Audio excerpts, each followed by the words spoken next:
Do people just not want to give credit to the Bears? Is that basically it? I think that might be it. I don't know.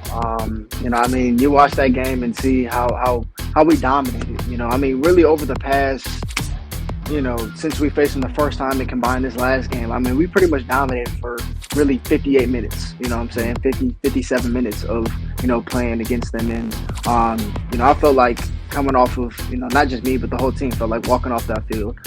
We feel like we're the better team. Like I said, there was two wins or two losses, this year that, like I said, we felt it. It was the Packers game and that Detroit Lions game where we were like, man, we definitely should have had that game. And, we definitely felt like we were better than that team. Good blocking on the perimeter, and that opens it up for Tyler Scott. Well, there's another thing to check off the list of things that we've wanted to see over the last couple of weeks, and that is stringing together back-to-back victories over divisional opponents. It is a great time to be a fan of the Chicago Bears or even a player for the Chicago Bears. Here to talk about it, the man of the hour, Tyler Scott of The Tyler Scott Show. Wonderful hat, wonderful victory. How are you doing here today? I'm doing great. It's a good day, a good week, coming off of, another win. First time all season we got two in a row. Things seem to be trending in the right direction. Let me ask you about that because I know that, obviously this is the fifth win of the season.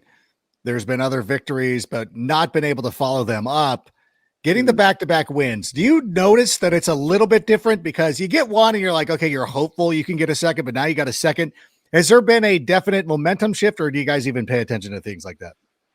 For sure. Momentum is, it's huge when it comes to sports in general. And that's just what we kind of try to keep riding is that momentum wave. And, we just have, a lot of times, when we're having these meetings and, the vets, they come up and speak and some of the leaders of the team, they're talking about expectancy, just kind of realizing how good we are and expecting to go out and dominate and expecting to go out and win. A lot of people ask me about, this past game with the Detroit Lions, like, man, did you guys expect to beat a team like that? And this, that, and the third. I'm like, of course we expected them to beat them because we feel like we should have beat them the first time, and I said that on the last podcast. So, we've just had this mindset of just expecting to dominate, expecting to win, and not being surprised when, we get back-to-back wins and when we're having success. Yeah, it is one of those things, the expecting to win. A team like the Lions haven't done, and this is me talking, I'm not speaking for Tyler. This team hasn't been in the playoffs in quite some time. They have not been in the playoffs since Matthew Stafford was the quarterback of this team. They haven't won a playoff game since Barry Sanders, to my recollection. I could be wrong. I'm sure somebody will be in the comments being like, no, they won in 2000, whatever. I don't care. People are so quick to anoint these teams. Like the Lions are fine. They're a good team. They're the leaders of the division, but I don't know how you could have watched the game a couple of weeks ago and then been shocked at the way that you guys handled them this week. It's just so, I don't know. Do people just not want to give credit to the Bears? Is that basically it? I think that might be it. I don't know.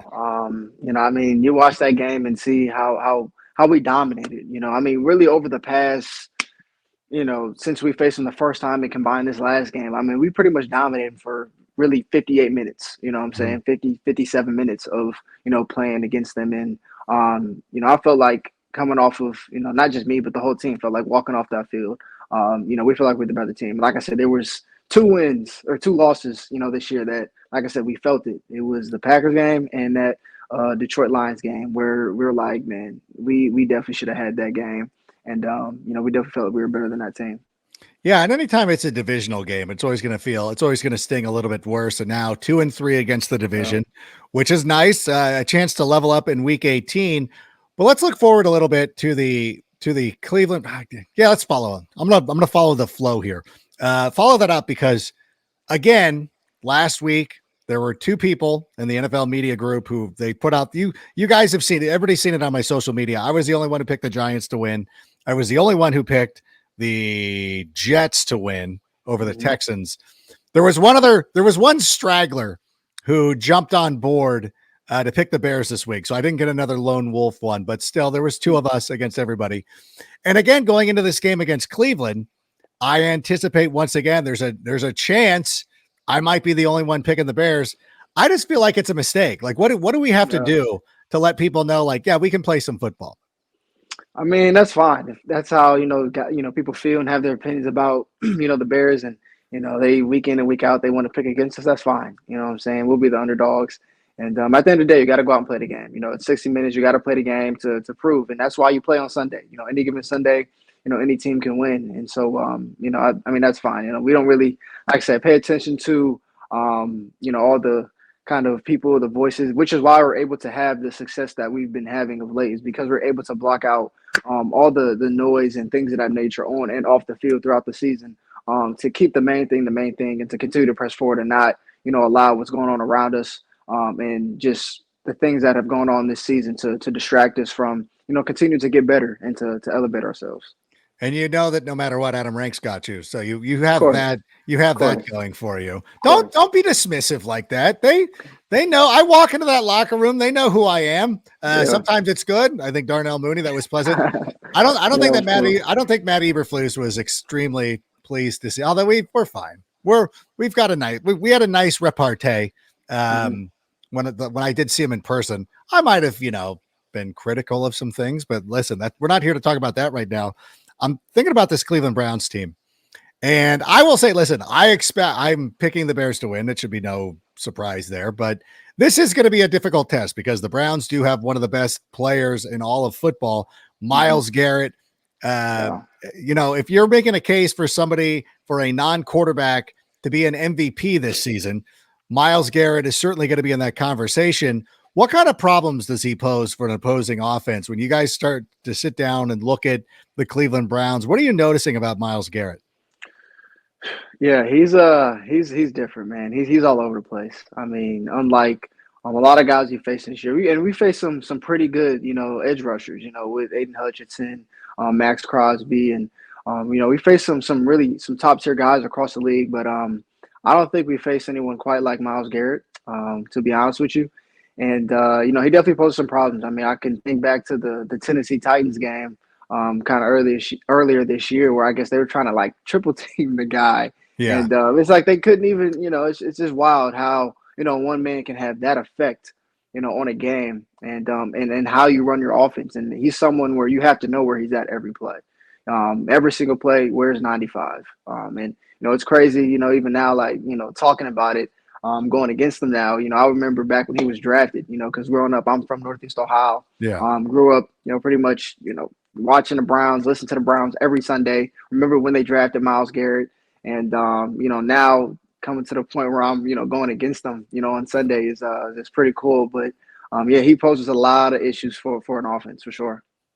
Yeah, he has been an absolute difference maker for the Browns this season, a team that's kind of exceeded my expectations. I know that I kind of had them rated a little bit too low by obviously, but they've done a nice job. But I also am starting to really believe in the offensive line, the Bears offensive line specifically. One of the players who I absolutely love watching, and I'm curious, when you guys sit down and watch film, now obviously you've got a lot of things that you're concerned with. Am I running the right routes? Are we doing this? And who's supposed to be where? Do you ever take notice about some of the stuff that goes on with the offensive line? Because Tevin Jenkins is out there just absolutely mauling people. Yeah, no, Tevin he's a beast, man. Ever since he came back from that injury, you could just see the impact he has on that offensive line.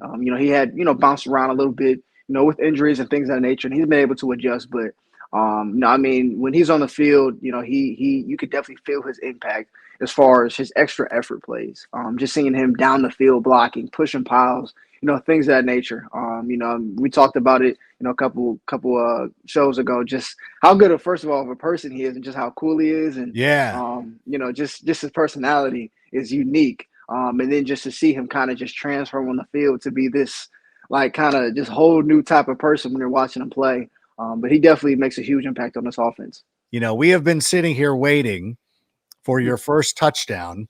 Yeah. And here it is. It was now obviously you're not going to give me you're not going to give me the first ball, and that's fine. It's fun to joke about that stuff, but I really did want it to be December 10th. Like I wanted that inscribed on your first touchdown ball. Like I was really going for it. You had a great opportunity at the end zone. Walk us through that play. Cause like I always get excitable. Like it's usually like, and for like, if DJ Moore catches the ball at the 50, I'm like, get in the end zone. And it's like, and you feel like it really could. So I try not to overuse that. But I really felt that you had a chance. Kind of walk us through that play. Cause I thought we were going to get it.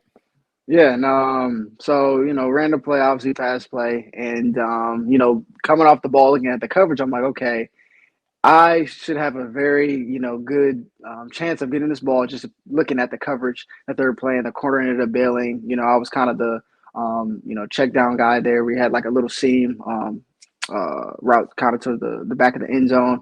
They played zone to it. So that's kind of dead there, kind of one versus man. And, just kind of felt like, all right, I'm going to get the viable option here. Felt wide open, kind of felt it, the space vacate. Seen Justin, locked eyes, he threw it to me, caught it. Wasn't too sure how far everyone was, but I remember catching it, turn around, like, oh, I got some room. And so at that point, turned into a runner. And seeing, a couple guys in front of me. So coach important is you see two, you split two. And so, that was kind of the mindset. Ran, split two guys, got close, but, not close enough. But ended up getting the first down and kept the chains moving. So. No, that was the big thing. Like, as you said, it kept the chains moving. And that is one of the things that we've wanted to improve on coming off the Minnesota game where, you get 4 field goals and you were hoping you could punch those in for touchdowns. Although, you know what? You watched the game in Las Vegas, or you didn't watch it because you were busy celebrating a victory. But, what happened with them in Las Vegas where they shut out the Raiders, you're like, this is a good, like the Vikings play some defense. Like that's a pretty good defense. They went on the road and pitched a shutout. So I think that now you can look back at like, hey, 4 scores is not a terrible output against a team that's coached by Brian Flores. So we can now look at back, especially now after what we did against Detroit, where you're like, we could score, like we can score some points. Yeah. I do notice too, like it feels like, and I know because we're probably very effective running. I'm so sorry. I know because the team is very good at running the football. So maybe it seems this way, but is there like an emphasis on like shortening games? Because it feels like you're getting these long sustained drives and it's the kind of drives that will demoralize an opposing defense. Is that part of your game plan? I mean, obviously you want to score touchdowns, but are you guys also just trying to like, own the time of possession? I don't think, from my perspective, I guess, how should I want to put it? From how it's, I guess, given to me, that's not necessarily like kind of on the forefront of the coaching board as far as like kind of the keys. Yeah. Now it may be as far as, Coach Getty, as far as how he's managing things, how he's doing things. That may be something on the forefront of his mind. But at the end of the day, like I said, we're just doing what we're coached to do. And, obviously trying to score every play. Obviously, but no, I mean, like I said, I think we're just kind of go with the flow of the game. Just like I said, we want to be a team that can run the ball, but also a team that can, use the run to open up the pass game, different ways, to, kind of stretch the field, great intermediate type of pass game, as well as, like to get the ball out quick with screens, as well as, like I said, put 2 tight ends in the game and, run it right at you and, make you have to stop it. And so, I think we're just kind of going off the flow of the game, seeing how things are going. Field position, that's a big thing as well. So, yeah. Well, no, and we saw it a couple of times too. Now, obviously, there's a lot of 12 personnel, but we were seeing instances with 3 tight ends into the game. I just think it's kind of a testament to the efficiency of the team. Now, obviously, it's not like you're in a 4-minute offense where you're trying to kill the clock or anything like that. Obviously, we're talking about your play. You want to get into the end zone. DJ Moore on the 4th down, the 4th and 13. You're not going to turn down a touchdown by any stretch of the imagination. Right. But again, I think it goes back to a testament. And of course, Luke Getsy comes under fire and fans want, positive yardage on every single play, and anything less than that is seen as a failure. But I've really enjoyed seeing this team being I don't know if methodical is the right word, but winning that time of possession, I think, is huge. Yeah. And especially when the defense is playing great, because they're forcing a lot of 3 and outs. And I don't know. Is it all Montez Sweat? Like, you look at the numbers since he's come aboard, the defense has improved incredibly. I mean, is it all him? Oh my gosh. I think he definitely has a big role, in that. I think he's elevated that whole defensive line for sure. Like you could just see it on the field. Just what he brings to the table, his aggressiveness, his passion. Just kind of what he brings as far as a threat to always get to the quarterback. His quarterback pressures. I think he's got double digit sacks this year. Yeah. Now after last game, so. I mean, you could definitely see it, and then it's just starting to trickle out, across the defensive line. He's making a huge impact, and when you have an impact like that from the defensive line, as you can see with the Tremaine Edmonds interception, you Yeah. close the pocket, you get pressure on the quarterback, easy interceptions. So that, I mean, you could just see it, happening, across the film, all over the game where the defensive line is wreaking havoc, getting hits on the quarterback, which is something Coach Flus has really bullet pointed, over the past couple of weeks is really getting hits on the quarterback. That's huge, for the defensive line is getting hits on the quarterback and just making the quarterback feel you. And as you can see, our interceptions and turnover ratios have gone completely up. And so when we're positive, that's another thing. We want to be +3 in the turnover battle, and when we're that, we're usually coming out on top. So, you could definitely see the impact he's had on the defensive line and the whole defense. And it just seems like it's been a trickle effect across the whole defense of unit. Yeah. Yeah. And this week you got Joe Flacco, a guy who wasn't even on a roster a couple of weeks ago, now going and standing behind an offensive line, that is going to be missing some people. And of course, we'll be talking with Andy McNamara about this later this week. But there's a real opportunity once again. And again, Joe Flacco in his early days, he was never Randall Cunningham. He could move a little bit, but as he's getting older, I think he's more stationary. So I think there's a real good opportunity for this defense once again to be opportunistic. And I really love the way, and this, I know that Justin had a couple of fumbles against the Vikings, but he hasn't been throwing interceptions. And I think that's a very important thing like that. And he's being real decisive with where he's throwing the football. Like it's not cheap throws. I thought there was a couple of threads, a couple of dots that he threw in this one. Is he just getting what is it about him? Like, it just feels like he's more confident. I know that he was always a guy who never lacked confidence, but now he feels like he's really starting to own it. Yeah, I think that's the biggest thing. He's just starting to take control of, kind of what's going on around him, the offense, kind of understanding where things are at, the timing of different things. And I think you could just see it, when he's walking onto the field and even in the huddle, you could just feel the confidence that he has through the week. You can just tell he's calling things out. He's, telling the receivers, hey, when we get this look, when we get that look, this is what I'm looking for. This is how the ball is going to be coming to you, in this situation and that situation. So I think he's just been taking total command of the playbook and the offense as a whole. And you could see he's just grown from just the start of the season and just continued to grow throughout the season. Even when he was out, you could tell he's been, he was studying and working just as hard as he was when he was playing. And he came back and it seems like even better than he left it.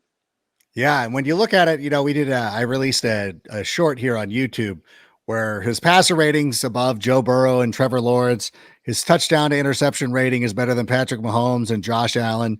He has more rushing yards than Lamar Jackson and Jalen Hurts. And I know that's cherry picking, but that's cherry picking guys who are very good. Like, it's one thing if you're like, hey, he's got more rushing yards than Zach Wilson. Like, that doesn't really tell a story.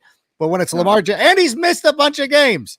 I think that he's playing great. And of course, this goes back to our feeling of nobody giving us credit or anything like that. But one thing that you have noticed, and I know that you guys are trying to stamp out the noise and try to avoid looking ahead to things and things of that nature.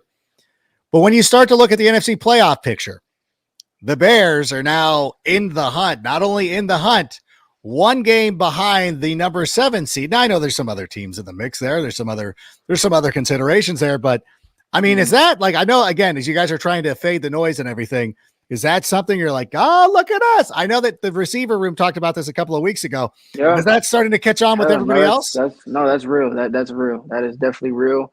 We understand what we can possibly do and the chance that we have. And all you need is a chance. And we can only control what we can control. And that's each game at a time and to win out. And so, we definitely have our sights set on doing that. But like I said, we can only control what we can control. We can't really worry about what other teams got going on. And, you can pay attention to, all right, the Packers lost and that could mean this and that and the third. But at the end of the day, you got to take care of business, this week. You got to take care of business this week. and continue to do that to the rest of the season and give yourselves the best chance at the end of the season to be in the playoff race. Yeah, having the Packers lose is only funny when you win, which we did on Sunday. So that is a little nice. That's a nice extra bonus. Is that, hey, victory, hard fought victory against the Lions, and then you're like, oh, the Packers then lose on Monday. So it makes the week even better. Coming into work on Tuesday morning, you're like, all right, let's go get this thing. For sure. And I don't want to get too far ahead of it, but the Cleveland, I think, is obvious. That's a very good team, and I'm not going to try to sidestep it. But then I don't want to get too far ahead of us. But then Arizona, then Atlanta. I mean, and then an opportunity. Perhaps it comes down for all the marbles in Week 18, going up against the Packers themselves, with a very different ball club than the one that we saw. We being a different ball club than we saw in Week 1. But we got to get this victory against the Browns, which, again, this is going to be no shock to anybody. I am picking you guys to beat the Browns. I know that Joe Flacco, he's seen some stuff in the NFL. He's done his thing, but I think this is a perfect opportunity for the Bears to go out there on the road. I mean, you guys can't be afraid of the road. You went to Minnesota and won a game. Does that make any difference, like going on the road, going to Cleveland? I mean, for you, it's kind of a little bit of a homecoming. Are you looking forward to that one? Oh, yeah, for sure. I'm definitely looking forward to that one. Got a lot of people coming to this one. So, like, I'm excited, for just that part about it. A lot of people that haven't got a chance to see me play live and even professionally. It's gonna be a good one to have a lot of people out. So I'm excited for that. Like I said, a team that I grew up watching, going against them. Been in that stadium, a couple times, going to Cleveland Browns games. So I'm familiar with the with just how it can be there, and it's very similar as far as the landscape of Chicago, as far as the stadium being right off the water. Right on the water, yeah. Literally right off the water, same type of conditions and things of that nature. But I hear we're supposed to actually have pretty decent conditions this week in Cleveland. But yeah, no, I'm excited for this one for sure.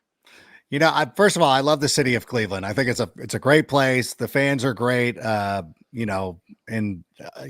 had their own share of hard times. So I've always kind of had a little bit of a kinship with Cleveland. I have no heat with the Browns, even though I don't like their quarterback, but that's a story for another day.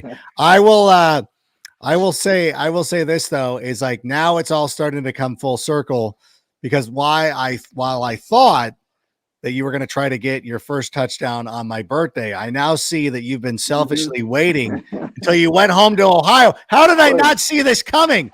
How did I just not look at the schedule and be like, oh, he's not going to get into the end zone until he's in Cleveland in front of all his friends and family that he grew up with? But listen, I want to thank you once again for coming on. This is what's made it enjoyable. And I think that, this is a testament to you that we can go out there, and we went through some tough games with the Bears, and you still showed up every week. Coming back after the Lions game, that first Lions game, and sitting here and answering the questions and everything like that, I don't think people gave enough appreciation for you doing that. So it means a lot to me now that we can sit here and celebrate when there is some success for the team, because I definitely feel like you've earned it and you're doing a great job. And I even reached out to Velas this week too, and I'm like, you know what? I'm really proud of you guys. I'm proud of the way that you guys are, the way you played this weekend. It was both noticeable, and it's not something that goes unnoticed. I will tell you, the bar was ready to explode when you got near that goal line. We really thought it was going to happen, but we're looking forward to it happening this week. But good luck to you, and let's go get a victory. Let's make it 3 in a row. Yes, sir. I appreciate you, Adam. All right. So that'll do it there for this week for the Tyler Scott Show. He's Tyler. I'm Adam. Bear down. And Sammy, go ahead and play us out. And that's a wrap. Hope you don't miss us too much until next time. Follow the Sick Podcast with Adam Rank on YouTube, Instagram, Facebook, Google Play, and Apple Podcasts.